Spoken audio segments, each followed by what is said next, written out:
Hello, everyone. My name is Myra DeShields Farrell. Welcome back to Notes from a Songbird podcast. So, in this episode, we're talking about some behind the scenes things that you should know about a singer's life and what they have to go through. I'm not going to spill all the tea, but I'm going to tell you some things that are really critical to if you start this journey, you want to do this is what your life is going to look like. I'm talking about when you get to the point where, let's say you get some gigs, you could be living out of a suitcase just for a little bit as you travel back and forth from gig to gig. If you have these back-to-back gigs, right?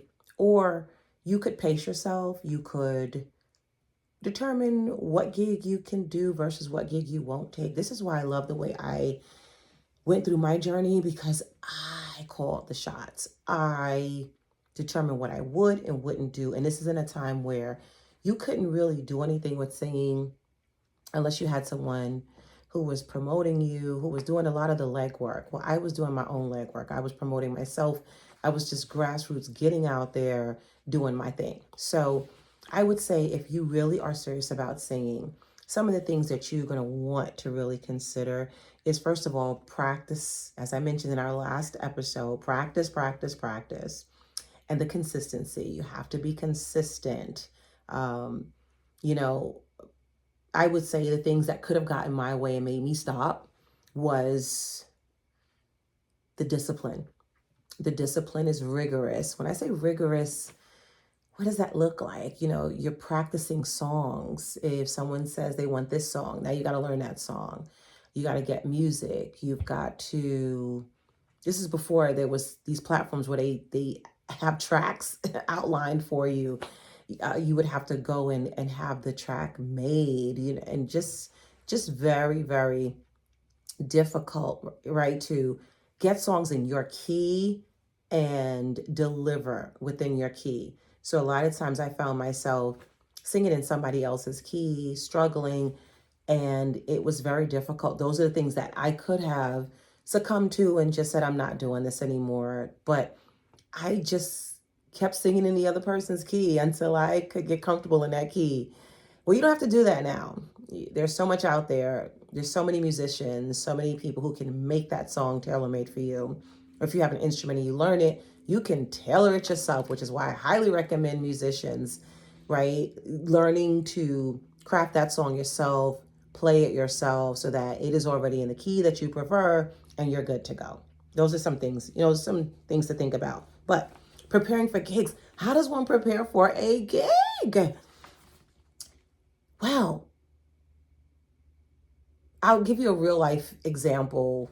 What happened to me just this past weekend? I was at a little dive locally, and a band was on stage. They were playing these great hits from the 70s, and I walked over. I didn't ask to sing with them. I don't ever do that. I don't ever look thirsty.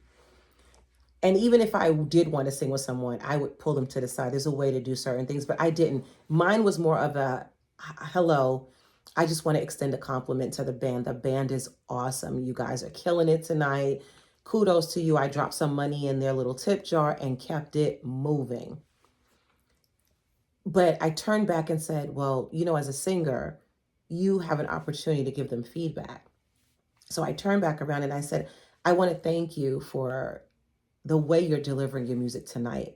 It is top notch. Your vocals are on par. They're on key. And I said, I know what it takes to do what you do. And so I want to just celebrate you and appreciate you. And when I was about to walk away, after they thanked me and shook my hand, they said, are you a singer? And that's how long I paused. And I said, why, yes, I am. Because I paused because I was afraid of what was going to happen after I say, well, yes, I am. And sure enough, they said, would you like to do a song with us tonight? And I said, no problem. And the reason why I said no problem is because I want you to learn a valuable lesson here. When you get an opportunity to sing for the public, and you have an opportunity to sing for the public, and there's people that don't know you and they're sitting there, they're eating their food, whatever, and you know that you can deliver, do it. Do it. It is only going to give you more exposure. It's only going to help you continue to develop. That's called impromptu singing, on the spot singing, no rehearsal, which I love. I'm a big advocate of once you get out there, you get out there and you just get up there and do your thing. So I said to them, I really don't know what you have in your repertoire. So they said, what can you do that's our repertoire? It's like 70s music. I said, well, I do Dreams, Fleetwood Mac, but I do a jazz version. They were doing the 70s actual version. I said, okay, I'll get up there and fool around with you guys. And we had a blast. But that's what I'm talking about. I wasn't 100% certain or, in my delivery, like, I know I'm going to nail this. I said, you know what? Bump that. I'm just going to go have fun. And when I did that, my friends who were sitting there, they were shocked. They turned around and they're like, is that Myra up there? Like, they were shocked. But they enjoyed it. They had a good time. They were singing along with the band and having a good time. And we had a great evening. And if the band comes back through, I'm going to go see them. And I'm going to be better prepared to sing that song with them because now I know what their genre of music is. And you just never know. But it wasn't to get on their platform and do anything or steal anybody's shine or anything like that. It was more of, hey, I'm prepared. I go out and I do this all the time. I should be able to get up here and do a little number with you and not take myself too seriously. And that's exactly what happened. Thankfully, it went well.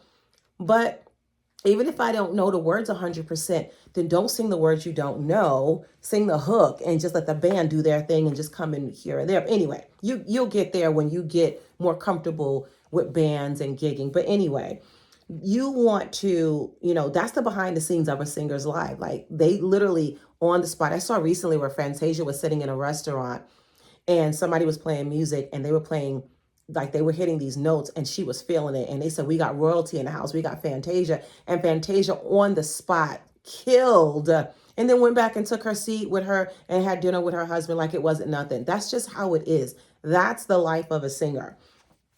Handling your nerves before performing.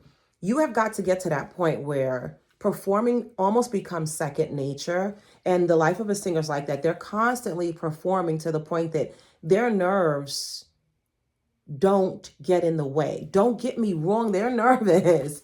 They are seriously nervous people, but they control their nerves to a degree where they channel all that nervous energy and tension into the song, not their throat. So they keep their vocal care up so that when it's time for them to sing, they're ready. For example, dairy. Some people know about this already, but dairy causes phlegm, gurgling in the throat. You'll go to hit certain notes. They may not come out as crystal clear because of the phlegm and all the mucus buildup. That's why they tell you not to eat cheese, drink milk and have a lot of these products that cause that. You have to also be careful of things that dry out the throat. So remember, we talked about in another episode how you have to keep the throat lubricated. Well, you just don't lubricate it with anything. You need water, tea. And when I say water, like room temperature water, I'm an advocate of room temperature water, not cold water. I always have this belief, and this is in my experience, that you don't want to shock the vocals, your throat. Think of it this way. If you put your hand in ice cold water, you're going to feel that stimulation immediately. If you put your hand in scalding water, you're going to feel that as well. Well, I look at it that way. Like, what would I do to my throat if I did this intense temperatures? So I just keep it the way I'm used to drinking water during the day or whatever. And I practice, I get up and just maybe do a vocal warm up when I know I'm going to sing, especially. I try to keep my throat open. There's a thing called keeping the throat open. Patti LaBelle does it. Like, her throat never closes because she sings well into the morning, like early a.m., 4 a.m., whatever. Like, that throat stays open. I don't do that. I got to go to sleep. I have I got a regular job. Singing is my passion, but it's not paying my bills. I'm not like traveling and doing things like that. I don't want that lifestyle. So that's why I said you have to know what you want. But for what I do use it for, listen, it pays well. I do pretty good. But that's my whole point. I want you to understand that you can do collaborations. You can do so much in the life of a singer. The world is your oyster because you can determine what you want to do as far as how you want to work. I have collaborated with people on YouTube in different countries, and just work with them. And it's such a joy to work with an artist across the country and blend our voices. And maybe that person's doing the music, but I'm doing the vocals. Listen, there's so much out there. I'm just saying, there's so much out there. So handling your nerves before performing, you just want to make sure you're eating the right foods, staying away from anything that's going to cause acid reflux, um, stomach butterflies. You're already going to be nervous as you get out there and start singing. I'm telling you right away, you're going to be nervous, but there's some exercises that you can do. And just look them up. There's exercises you can do to relax your nerves. You know, even the way, like if you're sitting with your shoulders up here, you're tense. So you're singing tense, right? So make sure that you drop those shoulders. And if you notice when I took that deep breath, my shoulders dropped even more. You'll see me continue to drop because I'm relaxing my vocals, I'm relaxing my muscles. And if you muscle relax, you relax and you get ready for that performance. So those are some of the things that you want to pay attention to. The business side of singing, y'all. Oh my goodness. The behind the scenes of a singer's life. I'm going to tell it. I'm going to tell it. I will tell you, there are times when I've walked away from someone's request for me to sing for a function or whatever. You're going to be able after a while to tell who's real deal, willing to pay you some cheddar, willing to take care of you and do what they're supposed to do for a gig and everything, versus those who just want you to come and show up and make them look good. I literally had a person tell me that one time. They were like, well, I hired you to make me look good and you do all the work. Listen, it wasn't that type of party. Yes, I am going to make you look good by the work that I do and I churn out. But once you have me trying to drive your gig and I'm handling your sales and your this and something's wrong there. And I quickly get out of it because that's some messy stuff. And people like that, they're not going to be doing what they do for a long time because they're just a hot mess. And you're going to have to decipher, when to walk and when to stay. I certainly have walked away from plenty of gigs and I stand with my chest held out and my head held high because it was the best decision for me and the promoter, because the promoter's trying to get over. The promoter's trying to cut corners. And do you want to be known for somebody who's involved with something like that? You don't. Your name is your brand. And at the end of the day, that's all you got. So in 20 years of me saying, 20 plus, I say 20 years just to give you an idea, but literally more than that.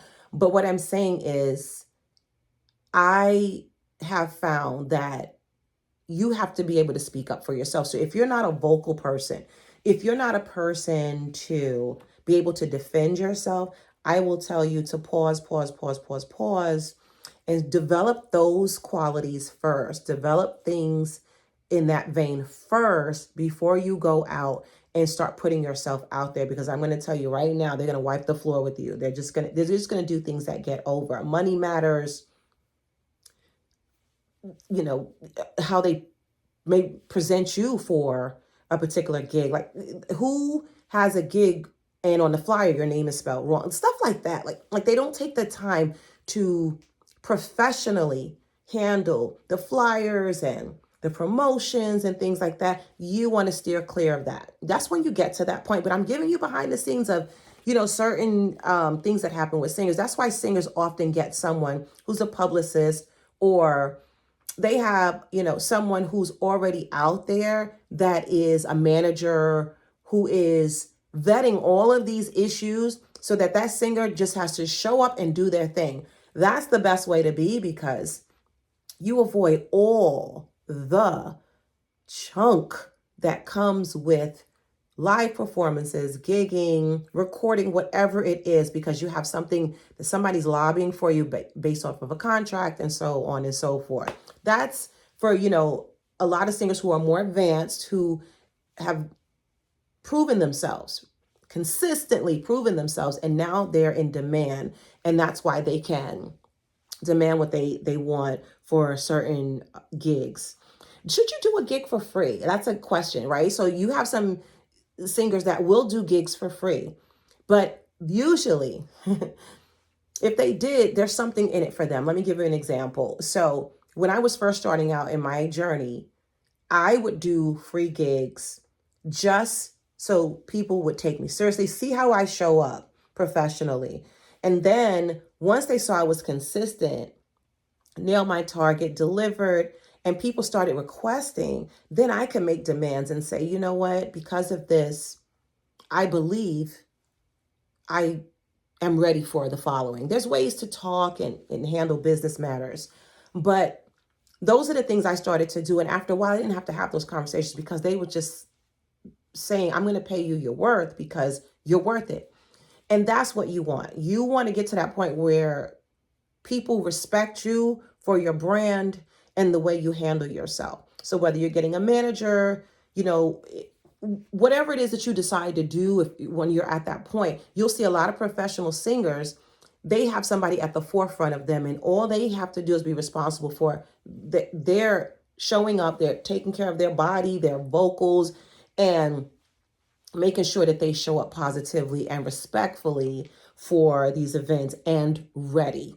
So that's the business side, of singing. I would say for me personally, I have had to tell people, don't take my kindness for weakness. Don't come at me sideways, because I will let you know. And I have let people know. And I get this. I have a friend that would say to me, "Oh, you're hard." I'm hard when I have to be. I'm hard when I deserve respect and someone tries to trample with that respect. Because when it comes to defending yourself, I didn't have a manager. It was just me. I was speaking for myself, and I certainly was not going to let somebody take advantage of me. So I hope that helps when you understand there's ways to handle situations and get out of contracts and things of those details. But that comes down the line when you are a little bit more in a professional realm. Why professionalism matter? Well, what does it mean to be a professional? That means you're consistently performing at a level that people respect, are willing to pay for, and it's how you show up. If you're lazy, people have to ask you for your music. People have to ask you where you are in planning for certain things. They always have to follow up behind you.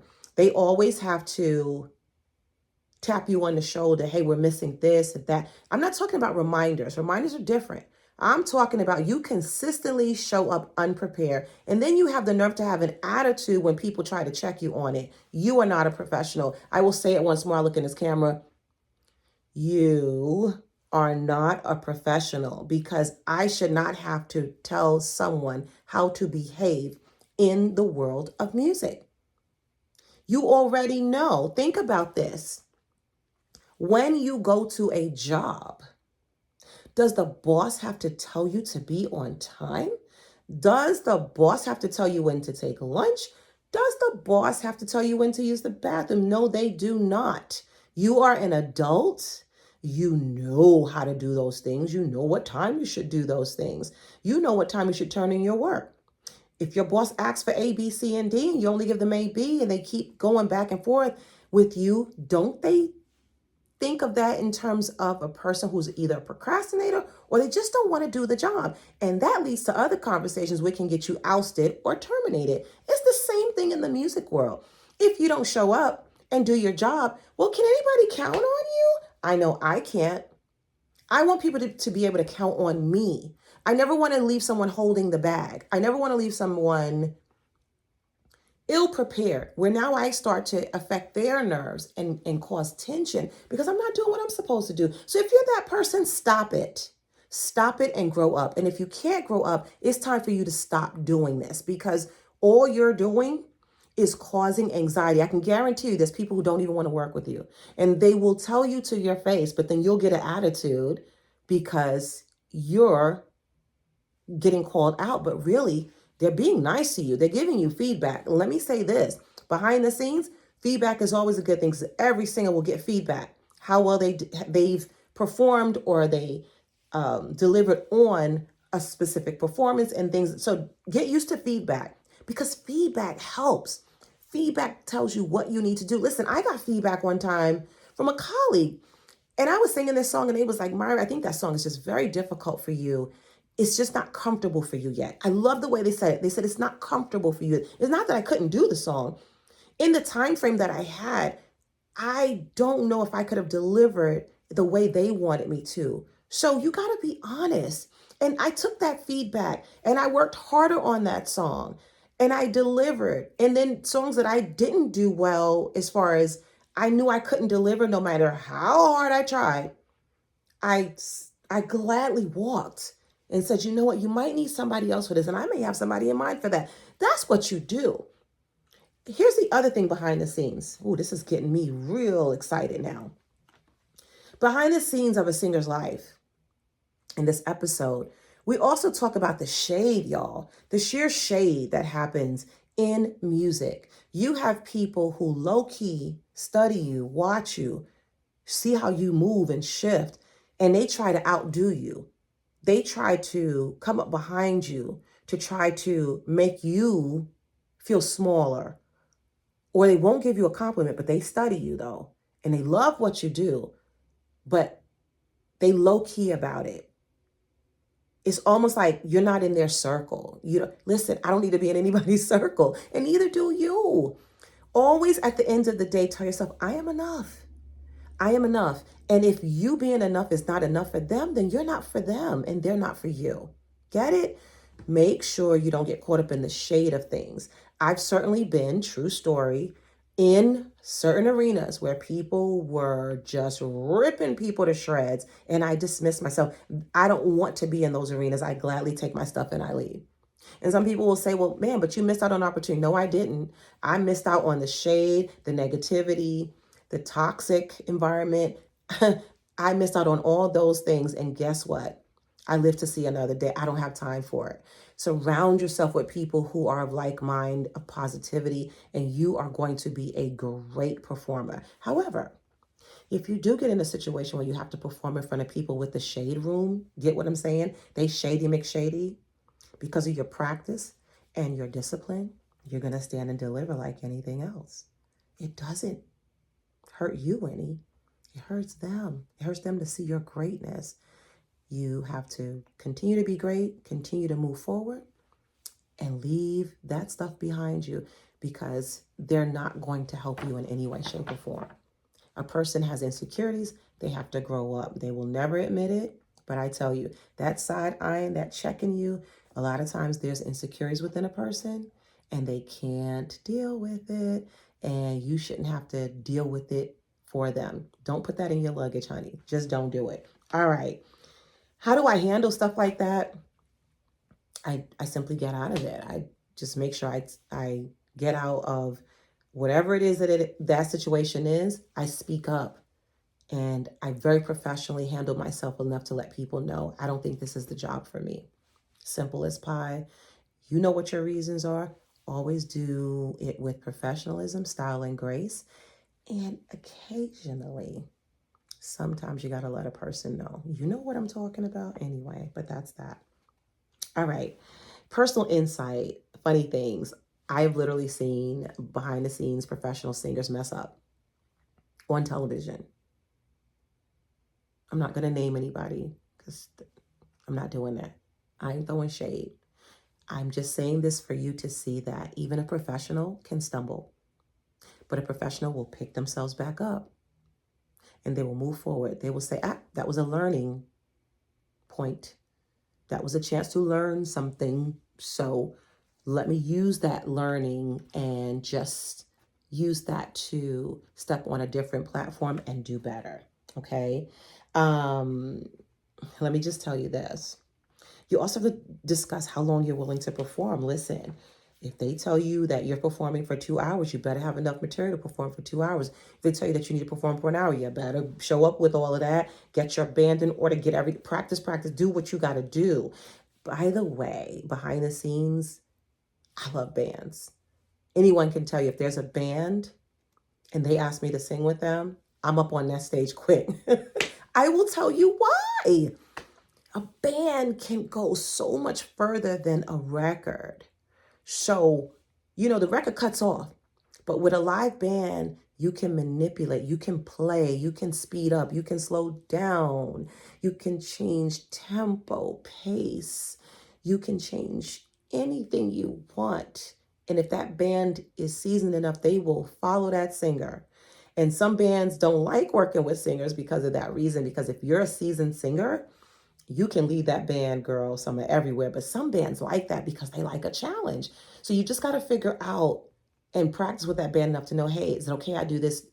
Can we try this? That's how I say it. It's like, can I try something? Can we do this? Whatever.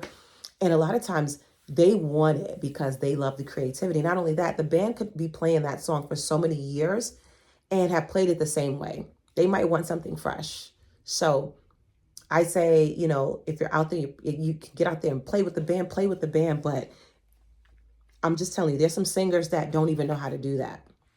They just have never had that exposure. And I'm not saying I'm better than them because I do know how to do it. What I'm saying is it's practice and discipline. So they just got to practice it. Anybody could get better at anything. That's what I'm here to advocate, that anyone can get better at singing and, following their passion with music. So that's just some things to think about. So make sure you prepare, because preparation is going to last you a lifetime. It's not going to be that you just prepare this one time. You will always be preparing as a singer. You want longevity in music, and true story behind the scenes.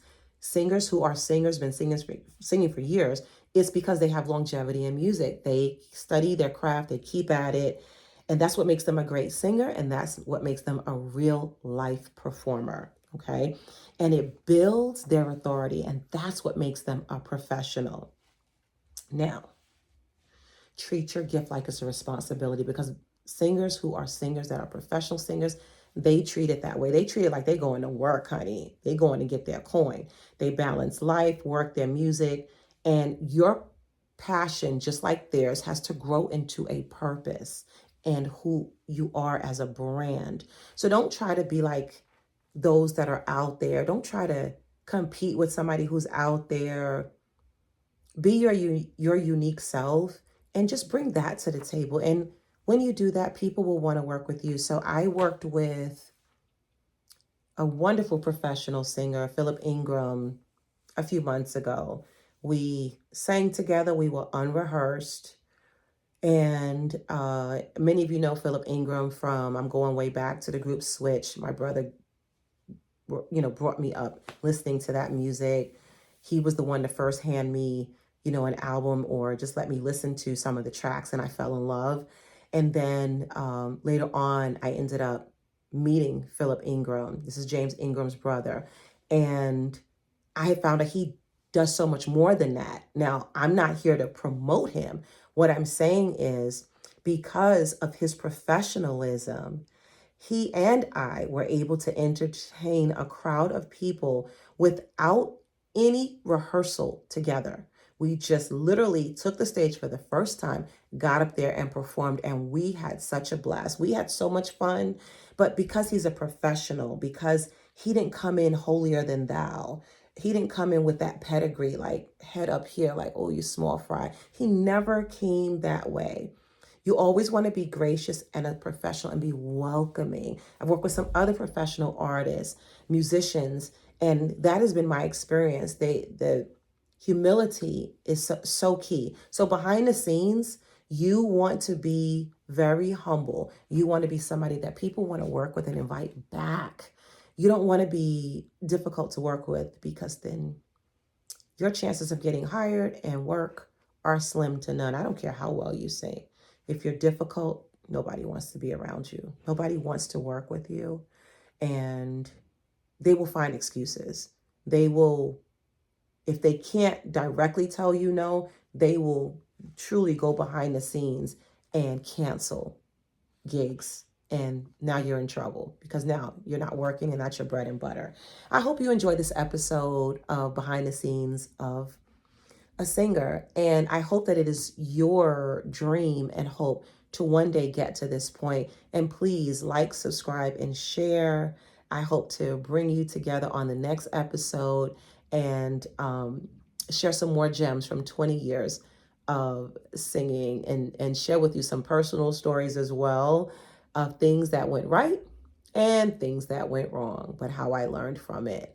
I wish you a good evening, a good day, a good morning, and a good night.